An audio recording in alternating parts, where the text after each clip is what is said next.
Hey. Huh, Christmas is here.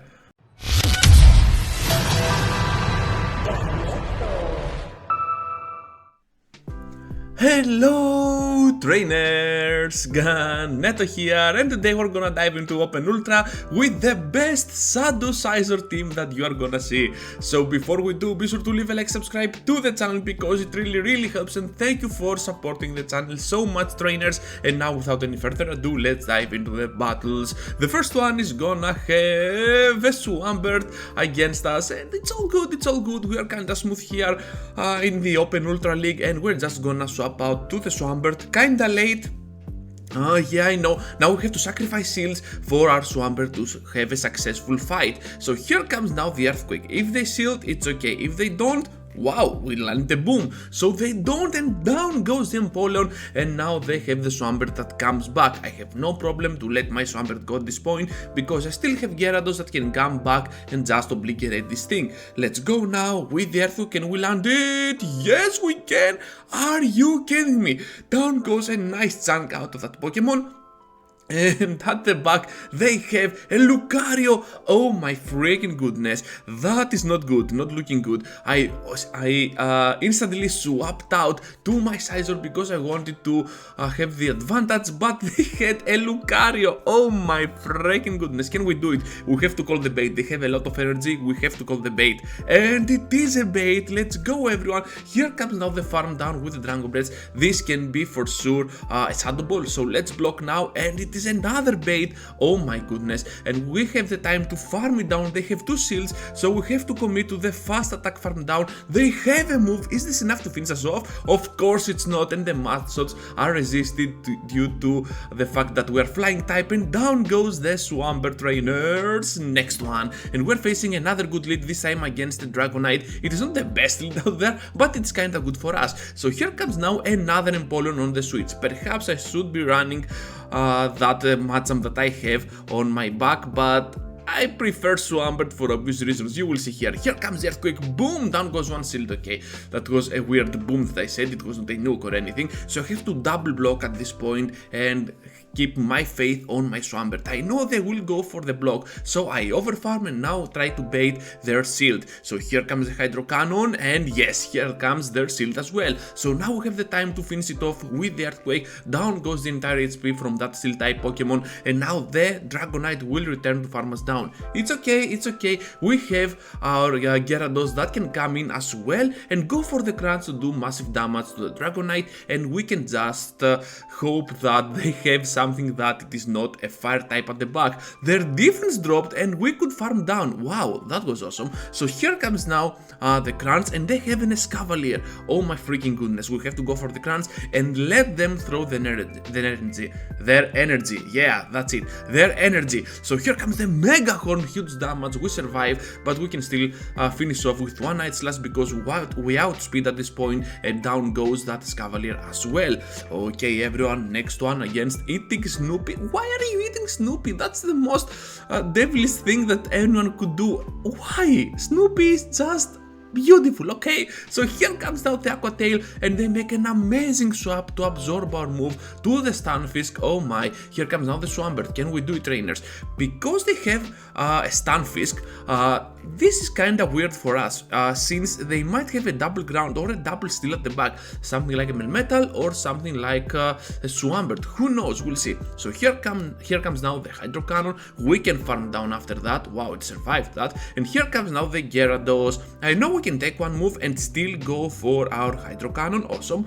Hopefully we can land one more, but they will most likely farm us down, right? Yes, here it is. So we're gonna come back with Gyarados and commit to the farm down. We know that this cannot be a crunch. I was thinking about it, but yeah, it is just an Aqua Tail. They did not have the time. And here comes our Melmetal. Oh, this is the match. Most probably we are gonna lose, but they still here. And I was like, okay, we have a chance. Just outspeed them. Here comes now the Night Slash. Can we get the boost, please? No boost at all. That's a bummer. And here comes a move. Obviously, we have to block those moves. And guess what? They go for superpower. What? Why? just go Rock Slide. Anyways, now we can take the superpower with this. Look at that, we are sad and we can still tank it like a boss because they are debuffed, and we can go for the Night Slash to finish them off. So down goes the last shield, and we can definitely outspeed here because we can farm down the Gyarados, wow, and then go for a Night Slash to finish off the match, and that's a nice GG for us, trainers. Another superpower, I don't know why. Perhaps they did not have a secondary move purchased on their Pokemon, perhaps they did not know that they should go for Rock Slide, who knows, the fact remains that we won, okay? Yeah, okay. So next one, we're facing a very bad lead against the Melmetal up in the lead, so we have to overcome this bad lead, but we cannot because they have the Politoed, oh my, hard counter up in the lead, hard counter at the back. How can we overcome this? Most probably they won't go for superpower again, they have two moves, I can guarantee you that. So here comes now the Night Slash on the Politoed. This is gonna do some decent damage and we can still go for another one, so they are forced to throw a move. So that's good for us because they do not have quite what it takes to reach Blizzard in time, but we do not have quite what it takes to finish them off with our Dragon Breath. So here is an exchange. Hopefully they go for the Weather Ball, perhaps they had Earthquake, not Weather Ball, not Blizzard. So here comes another one, we can for sure tank it and then farm it down. After that, I think I'm gonna switch out. Yes, here is the Swampert, and they have also one Swampert. Can we land the Hydro Cannon and then the Earthquake? Let's see, trainers. Here comes the Hydro. It is blocked. Okay, awesome. Now we have to go for the Earthquake, and perhaps they do not shield. Let's see. Here comes our shield, of course, because that can be an Earthquake, who knows. And we are gonna go now for the Nuke. Is this gonna be enough to finish it off? Nope, they just shielded it, okay. But I know that I can survive one move and still go for my Hydro Cannon. However, I decide to block because that can be an Earthquake as well. And now the Hydro Cannon will land to do massive damage to the Swampert, and we have to commit to the Sack Swap. Can we do it? Nope, we cannot, that's a bummer, but we have the Crunches ready to go. Here comes the Melmetal, oh my goodness, no debuff, and we have to throw another one, but they outspeed us. So at this point that is super bad for us because we do not have shields, but they also don't have shields. So if we charge up to a double Hydro Cannon, perhaps we have a chance to finish them off. Here comes the superpower. Okay, I'm over farming for no reason at all, don't do that. And now we have to land back to back. Can we do it? And yes, we can, trainers. Down goes their Swampert, because my Swampert has super low in attack. I was pretty afraid at that moment, but I don't think they had the energy needed to land another one. They need one or two more match shots. Anyways, Giratina up in the lead, that's obviously good for us. But they have Dragon Breath as well. Oh boy, we do super effective, but look at how much damage they do back at us as well. So they make an amazing swamp once again to an Empoleon. Oh my goodness, that Pokemon. And I was trying to bait there. So yeah, Aqua Tail on the Empoleon, no damage at all, not even a crunch. What are you doing, Ganeto?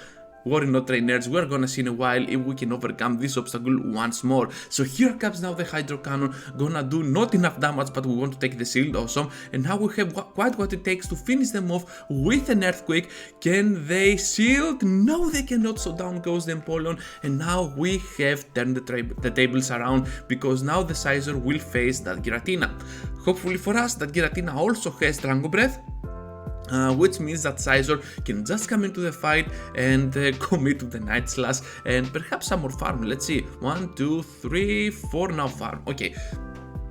Yeah, so here comes the Night Slash, down goes the entire HP from that thing. Oh, they decide to block, nice, we have one more ready to go, why not, while keeping our shield as well. Let's go, down goes the Giratina at the back, there is a Mac, a Alola Mac with Poison Jab, so we can just finish it off with an Iron Head. Down it goes, we also took a boost, unnecessary bit, but it helped to help that Scizor shine a little bit more than its form, the shiny form. Nice pan. Yeah, anyways, so next time we're facing a Gengar up in the lead.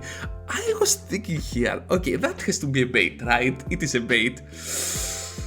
Ouch, down we go. Oh my, you can see here the timer, yeah, spinning, and I was so tilted at the moment, but anyways, let's go now with the Shadow Punch. Okay, that was at the 5th Shadow Claw, so that's all good. Here comes the Hydro Cannon, down goes the Gengar, and now we're just gonna finish them off with our Swampert, right? Nope, they have a Charmer, but hopefully for us, we have a Scizor. So if we can just farm down at this point, let's see. They do not go for the swap out right away, so that gives us the advantage of farming some energy, and bullet punch charge up really fast the Night Slashes. So we take the shield out, and right now we'll try to go for the nuke. Can we do it? That's a shadow one, a shadow to a shadow, and I don't care if that's a Snorlax, they will take damage. Yes, they did it. Okay, so now we're just gonna go for the farm down. They did not fire off a move because they know that with 2 shields and a charmer at the back, they have no reason at all to do that. So down goes the shield.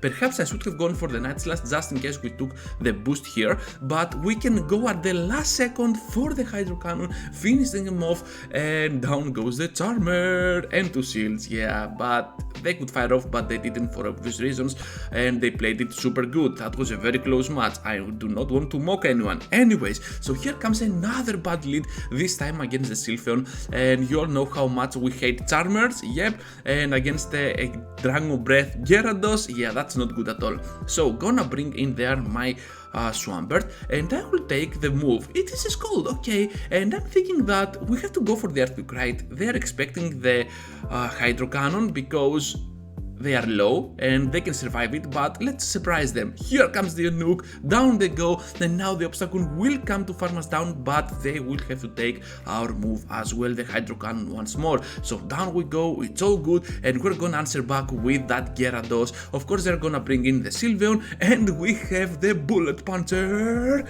Let's go now, Bullet Punch back to back, and we're just gonna block the Draining Keys. That was interesting. No Psyshock or Moonblast, wow. So down goes the Charmer, and now we have our Night Slash ready to go. Are they gonna block? Yep. So here comes another move, this time the Arrowhead, as we did on the Snorlax. It happened again, it worked again. So Scizor, you deserve the win here. Let's block you, and now we're just gonna finish off the match because they bail out. Awesome work, Scizor. Let's head into the next one against the Dragonite. Obviously a good lead, and they're just gonna go for the Dragon Claw. Yes. You can see here that they charged up a little bit faster. That's why we had a delay up in the lead in the start of the game. Yeah, look at that. That was, I don't know what that was. That was an ad from my cell phone. What happened there? I have no clue. So here comes now the Empoleon that can do a lot of work against us. And with that ad, we missed, I think, a couple of waterfalls. I don't know, because I was trying to count, and look at that, they were already there. Yeah, that was a bummer. So here comes the Hydro Cannon. We are gonna block, of course, because we have to force that second shield or just drop that Empoleon to 0 HP. Down goes the shield. Can we do it, trainers? We're just gonna go with the Crunch because our bullet badges are gonna do no damage to the Empoleon. The Empoleon is one of the Pokemon that I hate with this team, and we encountered a lot of Empoleon so far, right? So here comes now the Kingdra, and guess what, trainers? We're just gonna bail out of there because no reason at all to stay, right? So, okay, next one, and we're facing a Giratina. Nice. Why not? So this one is gonna be with Shadow Claw, and we're just gonna do an amazing job with our Dragon Breaths. And here comes now the Crunch. Crunch is gonna do a lot of damage to the Giratina, but they make an amazing swap again. I was so much frustrated at the moment, but we hopefully can farm down with our Scizor because Grants dropped their defense and they did not have the time to go for even a Psyshock. So here comes now the Scizor that can go for not the Psyshock because the Scizor for the Night Slash to do massive damage to the Giratina, and they are forced to block. So down goes one block. We're gonna take the Shadow Sneak at this point, and I know that Gyarados can absolutely farm down the rest of that HP. So here comes the Dragon Claw. Oh boy, and now we can safely farm down. Yes, hopefully. And now let's see what they have at the back. So here comes a Clefable. At this point I'm like, let's stay in there because I do not want to risk any charm passing through onto my Swampert and then drop some HP for no reason at all. So down goes my Gyarados, and I have nothing to fear here because they want to go for a charge move, and it's all good because we have some shields, and yeah, they know how this will end, so we're just gonna take the victory eventually. So next one and the final one for this video, trainers, and we're gonna face an Umbreon. So here comes now the Dragon Breath damage, which is super good even against an Umbreon. Wow. So here comes a move. Okay, they did force. I'm like, let's swap out. That's how I want to play this matchup, because I know that Umbreon doesn't do a lot of damage and I want to maintain some energy on my Gyarados just in case they have something like a Talonflame or a Giratina at the back, and we're gonna do some severe damage to those Pokemon. So here comes now the Hydro Cannon, gonna do a lot to that thing, and they have a Swampert of their own, but we have a lot of energy, so is this gonna be expected? Nope, down goes a lot of HP after that Earthquake, and I know we can survive this by all means, but am I gonna block? No. So here comes the Hydro Cannon. I will farm up a little bit more just in case something weird and horrible happens. So here comes now the Hydro Cannon, and we have the Gyarados that comes in with the Aqua Tail to do super lethal job against that Swampert, and they bring back the Umbreon. What are you doing? What do you have back there that is afraid of my Gyarados? Perhaps a Giratina? That's my hope. So here comes an Alcatel. If they have something like a Talonflame, we're done for, right? So here comes another move, and I'm pretty much focused on farming down with my Scizor. Okay. Waiting on the timer. Why? Okay, yeah, for the switch, yes. So here comes a mug, and we can just finish off with straight Iron Head. So that's all, trainers. What do you think? We're just gonna win this. Please subscribe to the channel because it really helps, and we have another video coming up soon about Holiday Cup teams, and I know how much you love those things. So yeah, subscribe so that you won't miss that video as well. Drop a like into the video and write down in the description what do you think about this team composition, and if that was the best Scizor team you have seen in a while. So thank you for watching, trainers, and I hope to see you all into the next one. Take care, everyone.